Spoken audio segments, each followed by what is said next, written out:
Bwana mambo vipi? Poa, vipi kaka? Nashukuru Mwenyezi Mungu. Bwana vipi ndugu yangu?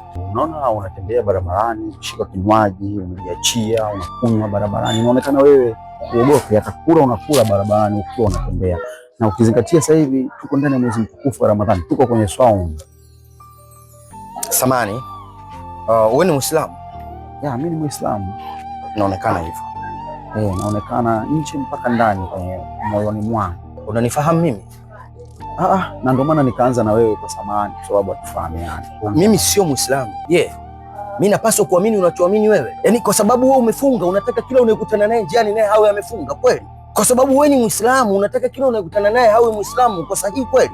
Mimi sio Muislamu. Mimi siamini kitu ambacho wewe unaamini. Wewe umeamini katika mwezi mtukufu wa Ramadhani, umeamua kufunga. Funga kwa ajili yako. Wewe unafunga, mimi sifungi.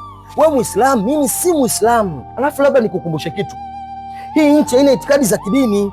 Hii nchi anaishi mtu yoyote. Hii si nchi za Kiarabu. Kwa nini mimi kuto kufunga kwako imekuwa mada? Utajisikiaje ingawa mimi nikakwambia chukua Biblia amini, vaa rozari, twende kanisani, utajisikiaje? Nafikiri brother utakuwa hujanielewa. Mimi sijaongea kwa ubaya. Nimekuuliza kwa sababu hicho unachokifanya wewe sio akipo kisheria.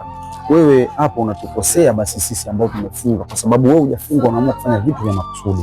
Nini ni imani? Serikali yetu ya Jamhuri ya Muungano wa Tanzania inasemaje katika hilo?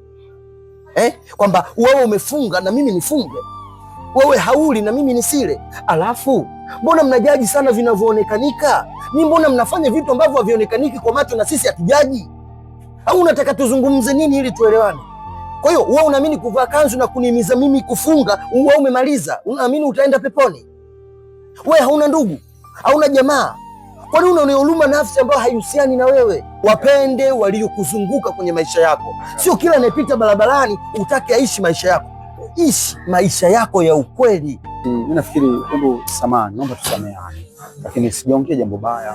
Sijategemea kwamba unaweza kulipokea kwa ubaya, lakini tunajaribu kukuelimisha, kukuweka sawa ili wote kuamini kitu kimoja. Nyinyi ndio mnafanya Uislamu uonekane mgumu. Nyinyi. Sawa, nashukuru. Asante. Samahani kwa usumbufu. Sawa, asante bwana. Shukrani.